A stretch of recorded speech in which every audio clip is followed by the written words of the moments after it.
Welcome to Tennis Spin, where we put our spin on your tennis. Today, sorry.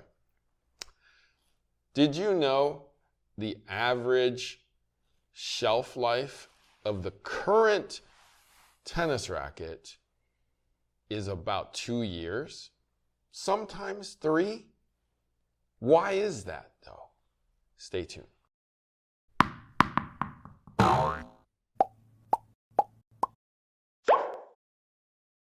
All right, so Coach Rob, your racket of preference ever since I've known you has been a pro staff. And, correct. Now, have you liked all the pro staffs that's been out since they've created pro staffs? Do I have to answer that on air? Wilson, are you watching this? So I'll say it for you. Sometimes, and Wilson's not the only one. They'll Correct. make, because the shelf life of a racket is 2 years for other companies, sometimes it's And when you say 3. shelf life, are you talking about it's going to sit on the shelf for 2 years, or that's how long it's in production? It's how long it's in production. Okay, thank you. Yeah, Just for the people that thought it was sitting on a shelf. Well, it's going to sit on a shelf for the 2 years that it's in production, is Okay. I guess what I'm trying to say. No, I'm just trying to help out the people that are trying to figure out that. Oh, yeah. I mean, Thinking it's literally. we don't want, and neither do the companies want it to actually sit on the shelf for 2 years, not being moved. Correct. That is the worst case scenario, but has happened with, I don't want to say a myriad of models, but there are certain models that just don't move, whether it's the color, the way it plays, weight, the balance, or all of the above. I mean, it's happened. It's happened. Unfortunately, it's happened. Now, there were models of the Pro Staff that weren't loved. Correct. Let's say. Yep. I think the countervail technology in most of the Wilson lines was not a fan favorite. And that's the one that comes to mind right now. But Wilson has to obviously keep it out there for 2 years while they're developing the new model. Correct. But how do you feel about that? What happens when it has to stay there for 2 years? So I'm not a huge fan of change. So if I find something I like, I'm going to get a couple of them. Okay. For the sole reason that, as you said, after a year or two, and it goes into a different production of a different model, or a different, same model but different racket, I may not like what the new is. So I may want to skip that trial period and just say, you know what, I'm going to keep using what I've liked, let those 2 years go by, see what the next version is like, and I hope that is a better suit for what I like. Right. And that would probably be, I want to say about 30 to 40% of the population. Now, has this ever happened to you? The racket is done so well, literally the best pro staff or the racket they've ever made. Okay. They can't keep it on the shelf. It's literally Costco on the shelf. And it's time, right? The bell went off, new models in. Please don't change. But it's already, the decision's been made, the time is up. Time's up. All right, then you can't get the old model anymore. And it obviously sold out because Everyone liked it. Exactly. Right. And then the new ones are out and you have no choice. Okay. So I continue using what I like and will wait my turn till the newer version that comes out that I like. Okay, so, and then has that ever happened to you where the new version is, how about great, and you easily transition to the Sure. new? Okay, Yep. it has happened. Yeah. Okay. Usually about the time where the other ones are really wearing out and I need to replace. So you're not first one in? is what you're telling me. No, I'm usually the last one in. Okay, I get you. So basically 6 months, a year, year and a half perhaps into the life cycle of the 2 years is probably when you change. Unless it's that great. Right. Okay. Right.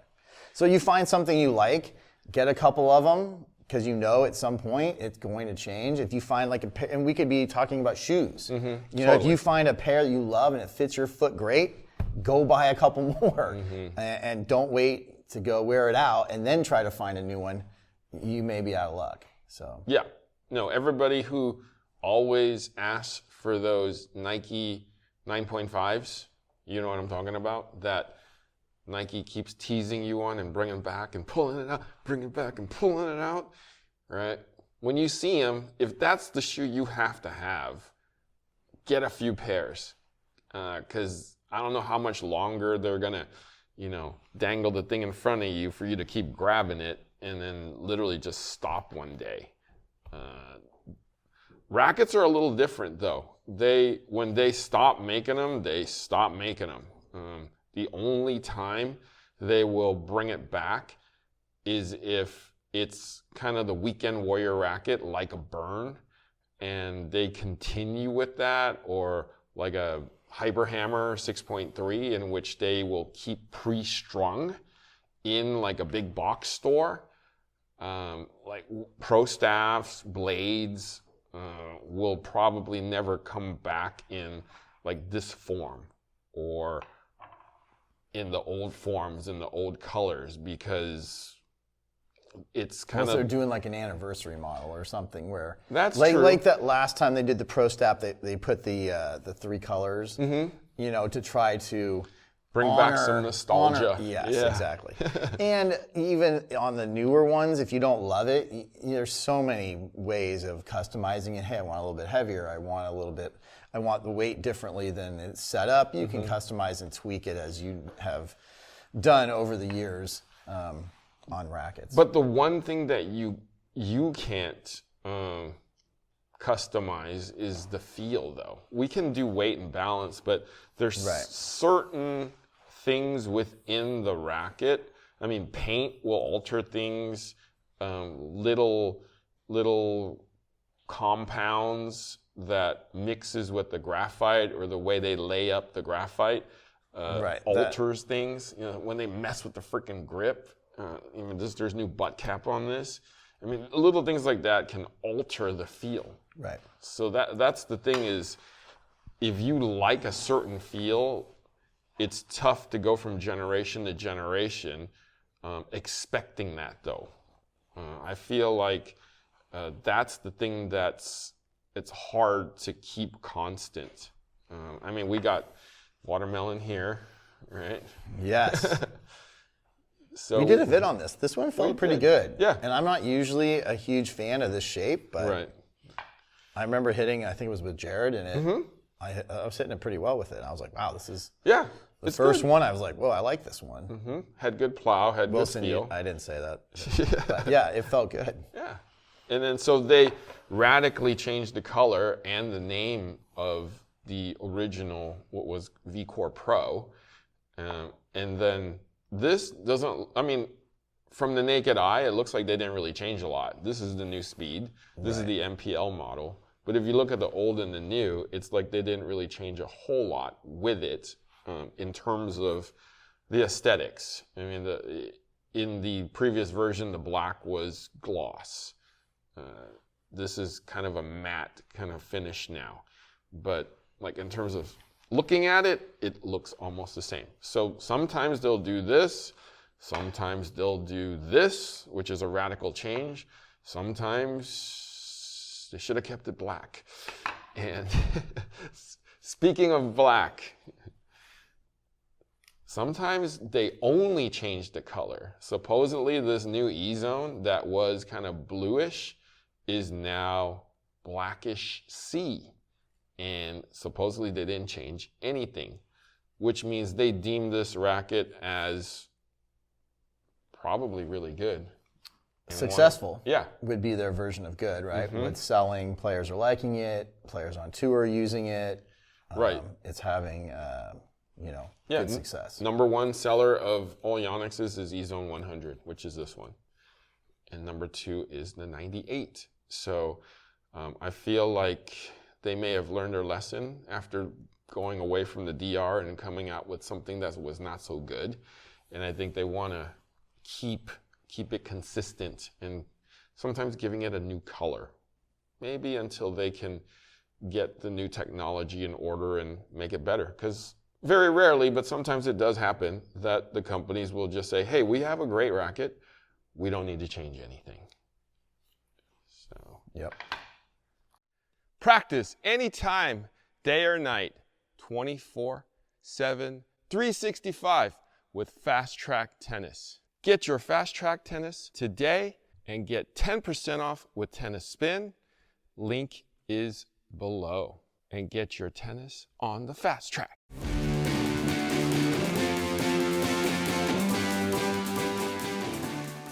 All right, so let's sum it up. Sometimes rackets change for the better. Sometimes they don't. Coach Rob kind of has a good theory or way about him in that he kind of hangs on to it until the very end, unless it is crazy good. Right. Because every version's a little different. So you find one you like. It can be, psychological. It can be, hey, I played a lot of great matches with this racket. I've had a lot of success. I don't want to change it. Yeah. No, I feel like it's a feel thing. I mean, psychologically, I understand what you're saying, but I feel like we're used to a certain feel. We're used to a racket being in a certain place for a certain shot.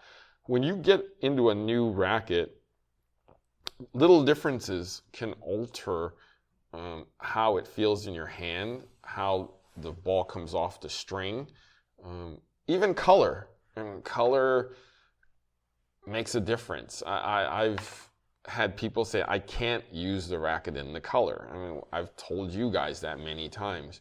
So I feel like the manufacturers have a lot of stuff that they have to process and put together when they're bringing out a new racket every 2 years. And it's like a crapshoot, though. It's like a crapshoot just because, they take a survey and figure out that, mauve is the new color or teal seems to be the up-and-coming color.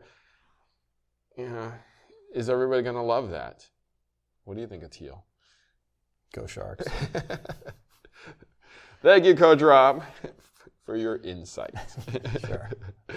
Guys, thank you for watching Tennis Spin, where we put our spin on your tennis.